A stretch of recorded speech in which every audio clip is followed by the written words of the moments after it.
Mahad MIDC हद्दीमध्ये आत्महत्येचे प्रमाण दिवसेंदिवस वाढताना दिसत आहे। आज सोमवार दिनांक 18 मार्च रोजी सकाळी 11 वाजताच्या सुमारास बिरवाडी काळीज येथे एका 16 वर्षीय अल्पवयीन तरुणीने गळफास घेतला।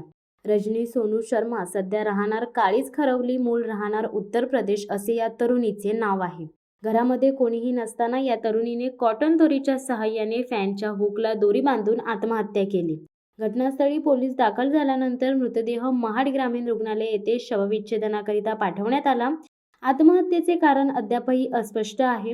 या संपूर्ण घटनेचा तपास सहाय्यक पोलीस निरीक्षक मारुती आंधळे व पोलीस उपनिरीक्षक जगदीश गायकवाड यांच्या मार्गदर्शनाखाली महाड MIDC पोलीस करीत आहेत। शिवसत्ता टाइम्ससाठी रेश्मा माने, महाड। दे धडक बेधडक वृत्त देणाऱ्या आपल्या शिवसत्ता टाइम्स न्यूज चॅनलला लाल बटन दाबून सबस्क्राईब करा आणि बेल आयकॉनला क्लिक करायला विसरू नका।